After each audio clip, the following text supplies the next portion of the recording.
What is up, guys? Welcome back to the Hungry Few podcast. Today, I have an awesome guest for you guys, Jonathan Aymin. He is the owner of Aymin Media Group and Common Sense Events, and he also has two different podcasts that he hosts. Thanks for being here today, Jonathan. Thanks so much, Riley. Appreciate you having me on. So let's just go dive right into it. Let's explain your company and how you got started with that industry. Definitely. So I'll start with Common Sense Events. It is an event staffing company, and we started it while I was still in college. Both my wife and I were still in college. And at the time, I was really trying to figure out what I wanted to do. School didn't really come naturally to me at all.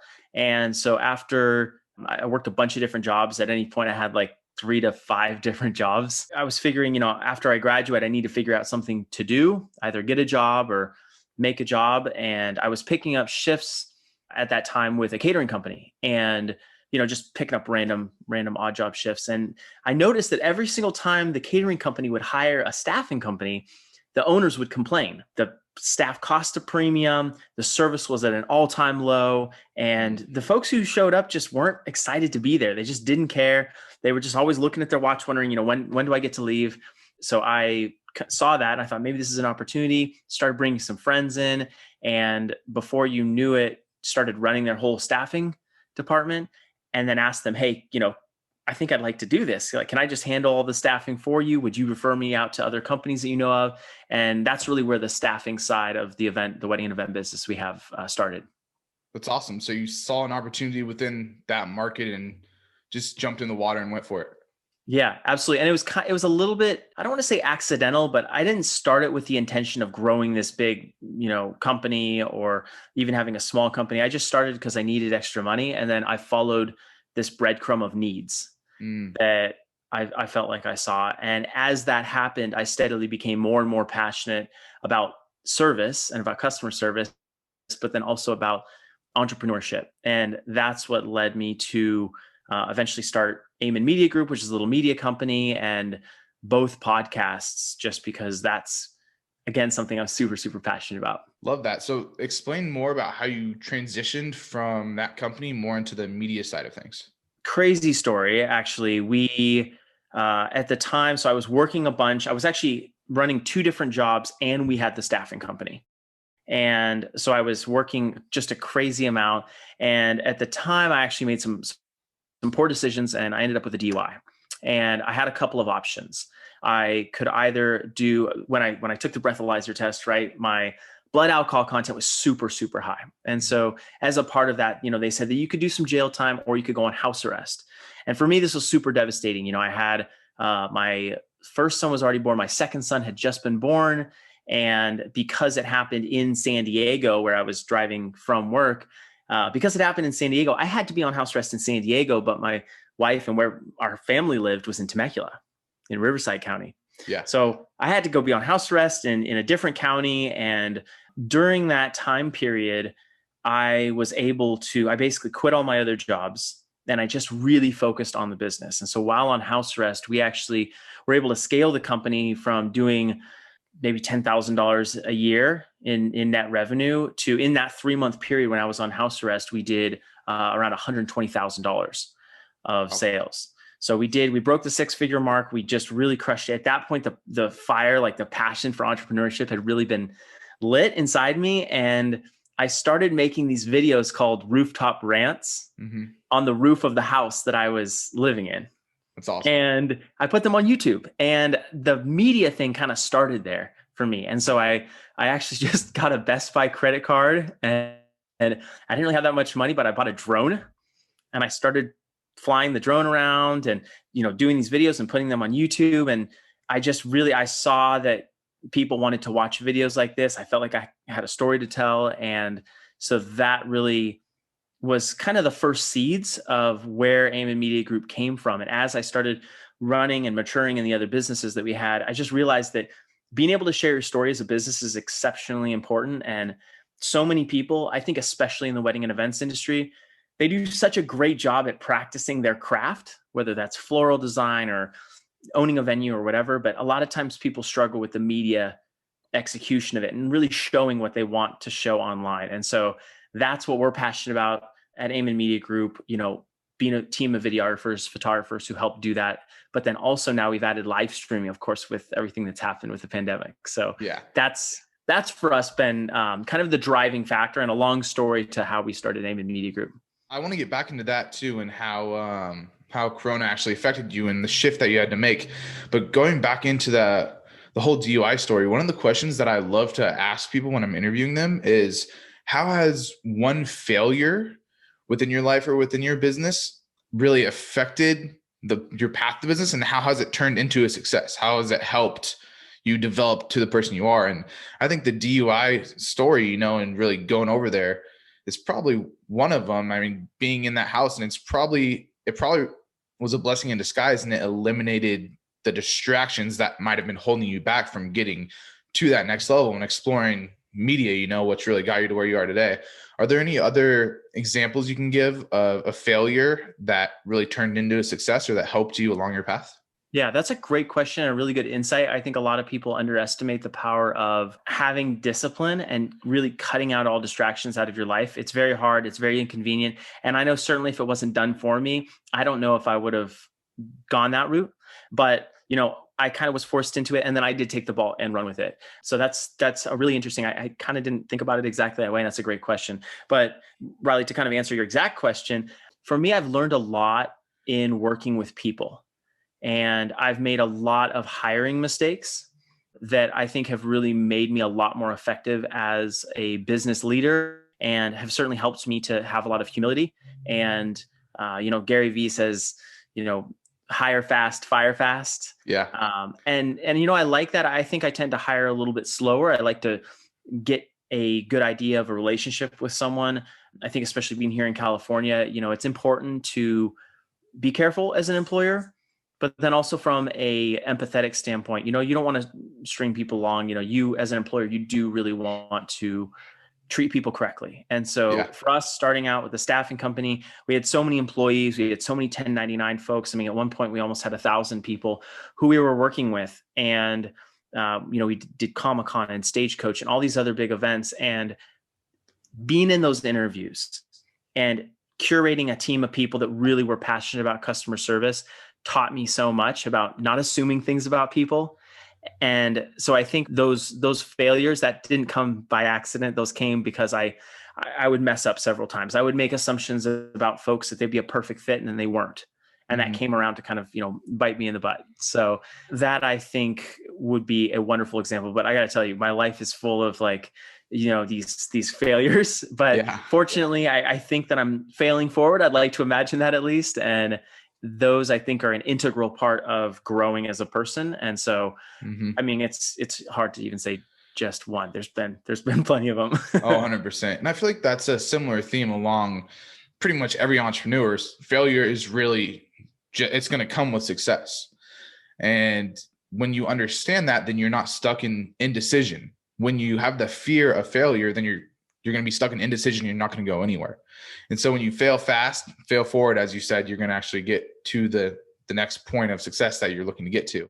Building off of everything you were just saying, something that would be really good to dive into for the audience is you talked about building teams and how you really build a team centered in customer service, and how can we serve our clients the best? How can we serve our customers the best?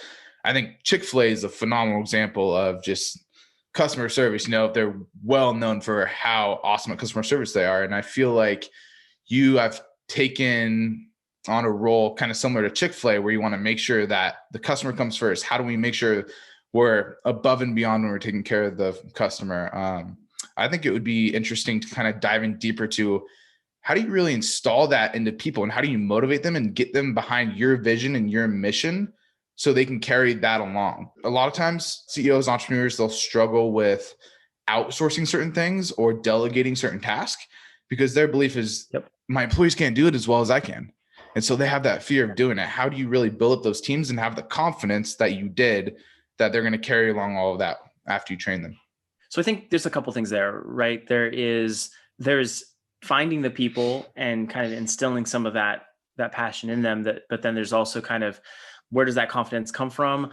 And I don't think it takes confidence as much as kind of a sense of almost indignation or insult at when you don't receive good customer service, right? Like Riley, I'm sure you've been at different experiences, whether it's dining, whether it's in a retail environment where there's poor customer service. Yeah. And so for me, just from an empathetic standpoint, when you're at a wedding, when you're at an event, this is a period in time that is fleeting. You're at the wedding for a couple of hours, right? And you can't give those hours back. If we go to the store and we pick up, our iPhone here and then it doesn't work and it's faulty, there are warranties, there are returns, and we can go ahead and give that back to the store, replace it, swap it out.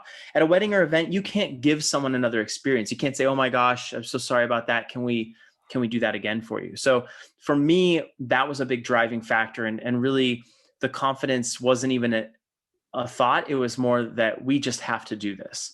And so that really brings me to the point about, the people and how do you instill that into people?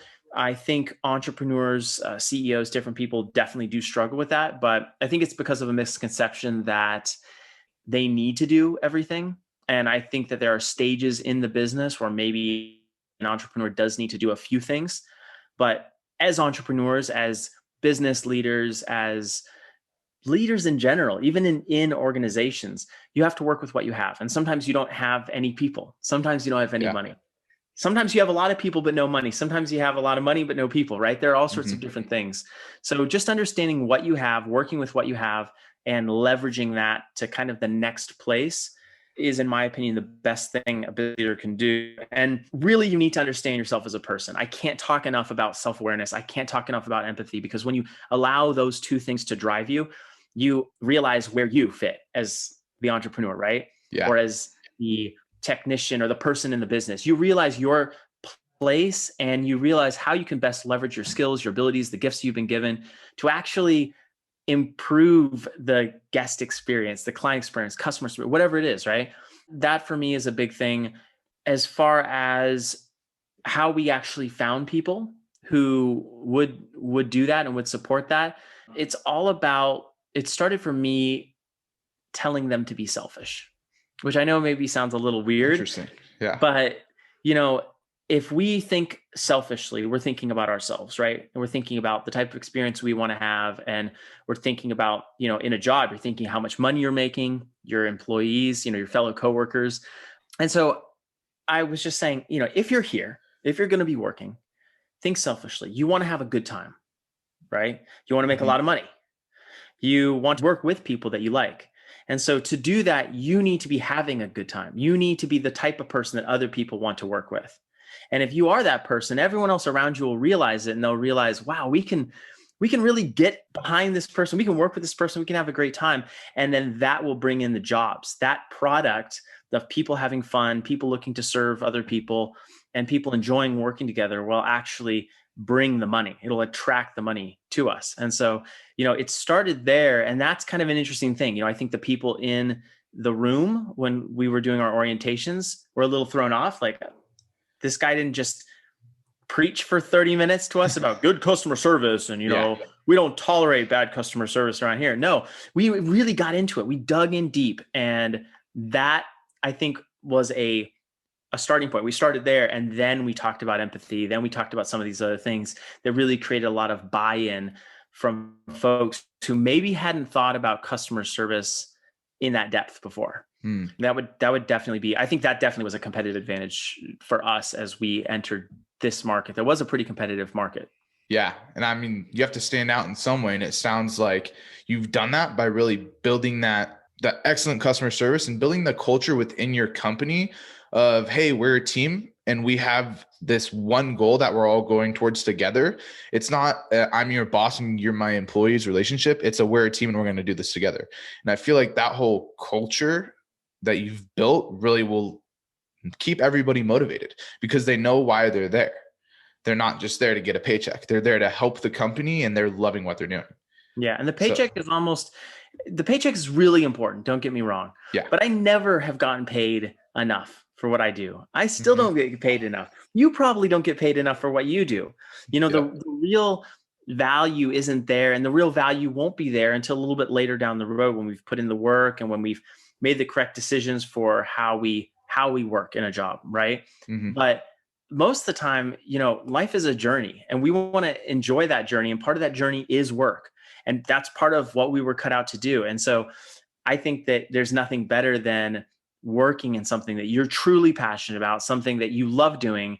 And I think that life is too short, and there are certainly so many ways to make money now here in this completely digital world that we live in, that why do something that you're going to be miserable in? It robs yourself of the time, it robs the client of the experience, it robs your boss of the money they're paying you.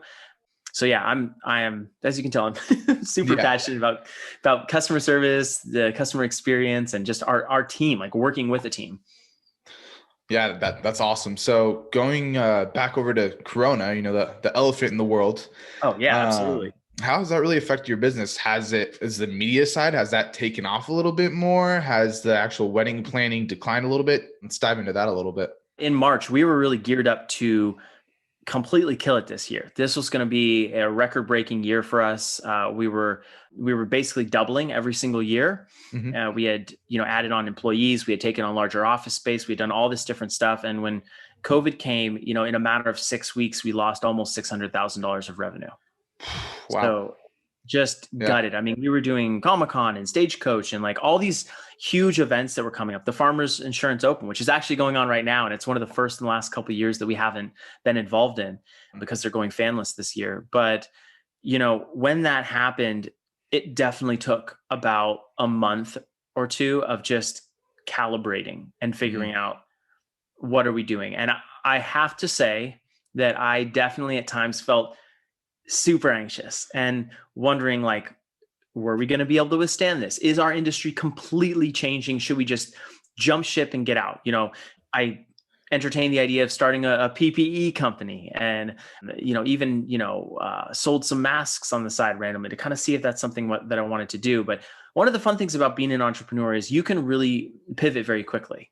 Yeah. And so what we did is we tried a couple of things. We looked at what was going on in the world. We looked at what we were passionate about, what we wanted to do, the direction that we wanted to take our company. And we unfortunately did have to scale down quite a bit on the event side, but that did allow us some momentum into just increasing what the media company did. And then also starting really to put a lot of serious effort behind the podcast, my personal podcast, and then the Venue RX, which is more of a wedding and event driven podcast. And that has been the most fun to me, getting a chance to kind of hit a reset button and evaluate everything we did, evaluate our company culture that we had, the people that we were working with, everything, and really rebuild in a very, very solid way. And so for me, it's been one of the most difficult things, but at the same time, a really great blessing. And I'm excited. I'm really excited for this next season in life because I think it's very promising. And this time has allowed us some reflection time to reset, but now hit it harder than ever. That's awesome. Yeah, we see that a lot too. That's another common theme within entrepreneurship, just like you were saying, is we have to have the ability to shift quick. And so it's awesome to see that you're able to really find a way to make that shift rather than what 99% of people do. And they're like, oh, shoot, this one thing happened. I guess I'm just stuck. I guess I'll just BK the company, go back to get a job, and just to see that you're able to really make a shift and say, okay, well, where are there blue oceans within this market, or where can I shift and get an advantage on my competitors by going more digital, going this certain way. So it's really cool to hear that too. One of the questions that I love to ask people is, what is one of the best investments you made? Not necessarily financial, but it could be time, energy, or money. What is an investment that you've made that has definitely paid off? What a question at such a time with everything going on with the whole Reddit thing, Wall Street bets, and everything with GameStop and AMC. Oh yeah. And the way crypto's behaving. Yeah.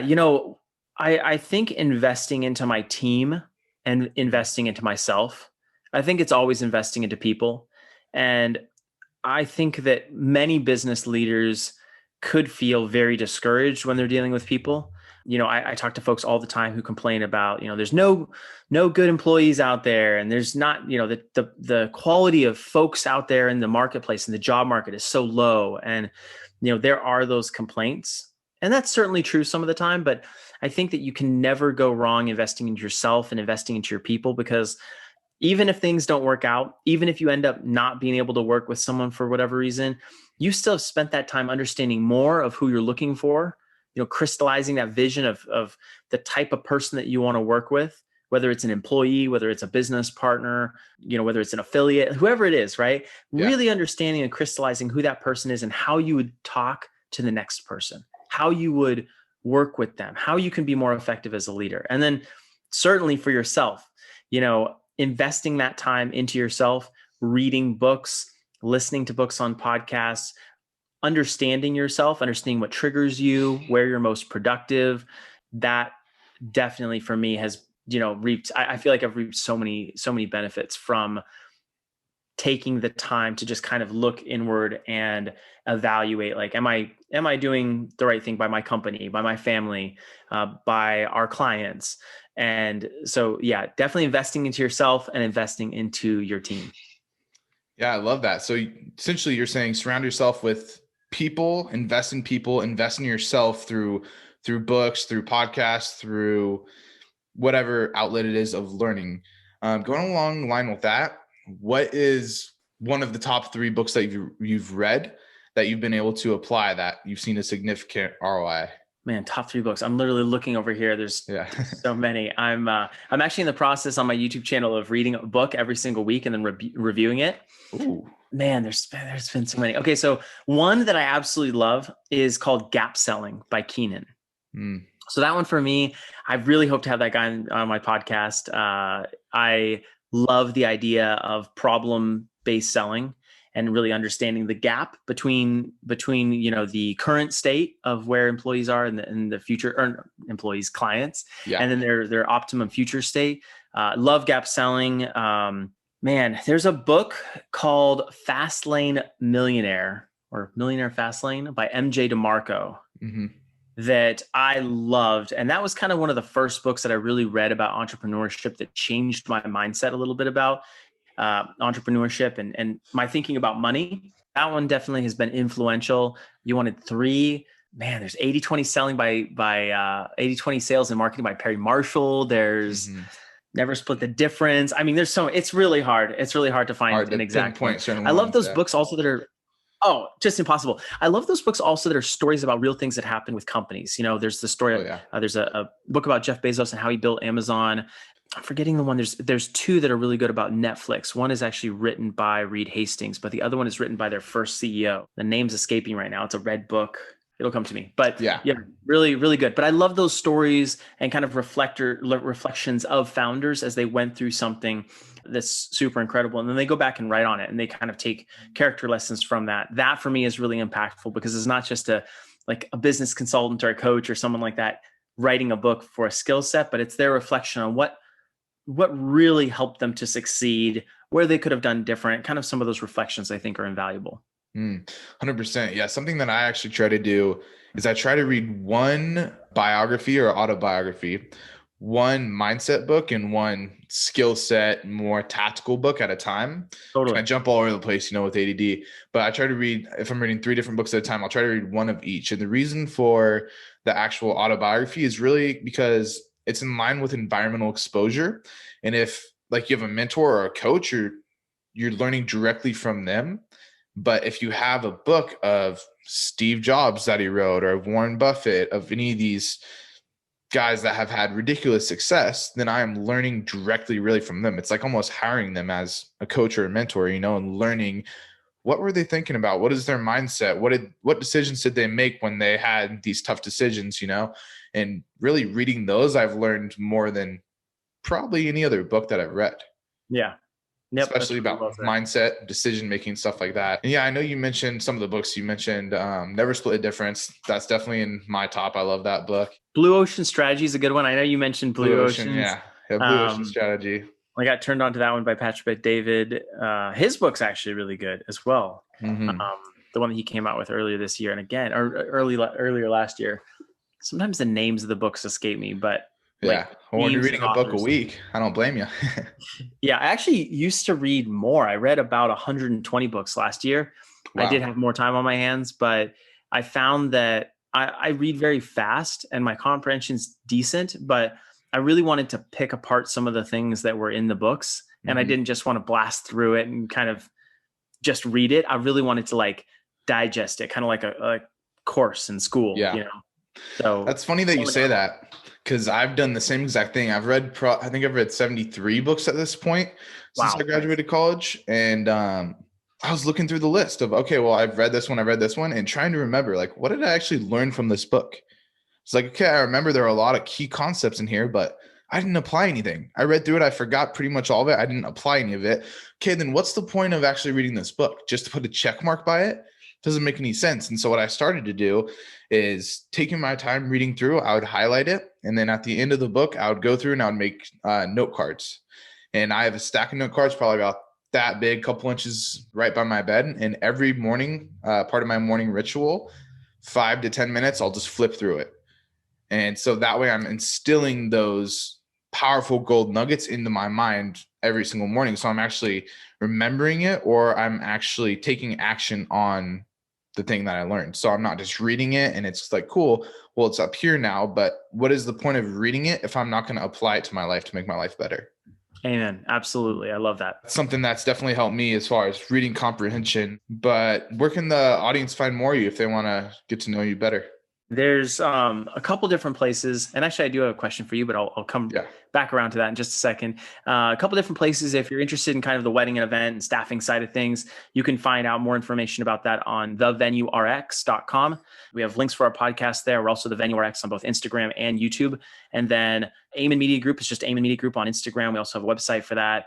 There's JonathanAymin.com that people can go to. There's a couple of different places. Common Sense Events, you can also look that up as well, both on Instagram and on the web, to kind of get a little bit of a picture of what we do. But yeah, Riley, my question for you was, what do you feel is, if you could give me a top three, what are top three things that you feel like regularly hold you back from accomplishing what you want to accomplish? Maybe not on a daily basis, but maybe a weekly or monthly basis. Top three things that hold me back. Number one would probably be indecision. And that is just the fear of, well, what if I make the wrong decision? And I've really come to the conclusion that most of the decisions that we make, that we tell ourselves is an irreversible decision, are actually very reversible. And just like the clothes we wear, it can be changed out at any time we choose. And so really just learning to go ahead and jump out of that plane and figure out how to build the parachute on the way down has really helped me, because there's been so many times that I've been scared to do something, scared to start a podcast. I mean, it took me a while to actually start this podcast. I got all the gear 6 months ago, and, we're on episode 2 here. And so just deciding to not let fear hold me back. One, fear. Another thing that holds me back from success would be probably lack of motivation. And that, the way to really get past that is, getting clear on your values. Because when your values are clear and your vision is clear, then you know where you're going and you're motivated by the outcome that you're trying to get to, and then you can create a whole plan of attack. And I believe if you have a full plan, bulletproof plan, and you just follow that plan with discipline every single day, over the long term, you're going to hit that goal, because the way you put the whole plan together is by reverse engineering your goal. What do I have to do every single day to get there? So those are definitely two of them: lack of motivation and fear of taking action. I don't know about another one. What about you? What is one of your top ones? Yeah, that definitely resonated. I think discipline. I am very much a visionary, and I say that not as a crutch, but as kind of a self-awareness piece about myself, to know that I need to put people in place around me to help me execute on the vision that I have. And it's exciting when people find their groove, and it's exciting for a founder or for an employee or for a partner or for whoever, when you find that groove that you're in, that you can just do what you love and you can feel like you're making a lot of progress. Like that flow, that momentum, that inertia is deeply, deeply satisfying. And so just discipline, has been tough for me. And so I spend equal parts trying to surround myself with people who can be disciplined, and equal parts really trying to be more disciplined myself. That would be a huge one. I think entrepreneurial ADD, just kind of like that ADD in general, where you're like, oh, squirrel. Oh, look at this. Oh, look at that. Oh, and That's funny because your shirt says focus, focus, focus. And I'm the same exact way where I'm like, oh, what is this? Oh, I'll try this. Oh, cool. Cryptocurrency. I'll invest in that. Oh, Shopify dropshipping. Let me try that. Amazon FBA.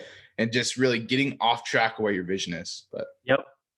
That for me is huge. And then I think I struggle with motivation sometimes too, which might sound weird. And, for anyone who knows me, who ends up listening to this, you might be like, wait, what? But yeah, I think sometimes I question, I think a lot of people do this. You question what you want to do, and maybe you don't work as hard towards it because you really haven't identified with the end of what it's going to be. And you mentioned clarifying your goals and kind of knowing where you're headed. I think it's more than that. I think a lot of times people aren't convinced about what their goals are. Whether it's like making $1 million, or, if it's a monetary goal, if it's a relational goal, if it's, maybe people say, oh, if I could only get married, I could find that perfect partner. There are shows and courses and everything, around this idea of finding this perfect spouse. But it's like, when that happens, like the work has just begun. That's not like, that's the fun part. That's the best part of it. That's not the part that takes work, even though it feels like it's taking work. Right. And so what happens is, because people aren't clear on what the real end result outcome of that is, what type of person they are in that relationship, what type of person they are with the money, with the big company, with the business success or the career success or the athletic success, whatever, because they're not clear on that, it really stunts the motivation. And in the quiet moments when they should be working, they should be putting in the work, the momentum that comes like in their heart is not there. And so that's why I love, kind of working on myself, reading books, understanding more about the things that are important, but really like what I should be doing with my life, where I'm going to be strongest, how I can most impact my family, my community. That helps anchor me, so that then when I set my goals, they're actually anchored towards things that really, really actually truly matter. And I have no choice other than to run towards them. So, dude, I think you hit the nail on the head there with that one. And a lot of people, when they set their goals, it's really acquisition centered. When I acquire $1 million, I'll be happy. You get there, guess what? You're not happy. Look how many billionaires are unhappy because they don't have all these other things in their life, And so if it's just an acquisition, when I acquire this Lamborghini, the sports car I want, when I acquire a wife, when I acquire this, when I acquire that, when your whole goals are acquisition centered, when I acquire this material thing, you're never going to be happy when you get there. And I think people kind of realize that. And I mean, society tells us that. And a quote that I really like that actually has to do with this is, the genius is very rare. The genius is not rare because it's boring. The genius is very rare due to the conditioning process of society. And only once in a while does a child manage to escape from society's clutches. And that is why the genius is seen as crazy and not mainstream until their death. Interesting. Yeah. Where is that from? That is from Osho. Okay. Yeah, he's a cult leader up in Oregon, which is kind of funny. But yeah, interesting. I don't know Very if you've heard cool. of him. No, I haven't actually, but that's really, really neat. I'm gonna have to go look that up now. Yeah. Good stuff. Well, awesome, Riley. Thanks for coming on the podcast. I know that we delivered a ton of awesome value for the audience today, and I'll put all your information in the show notes. I'm sure a lot of them will want to go and check you out. And we'll see you next time on the Hungry Few podcast. Thanks, Riley. Appreciate you having me.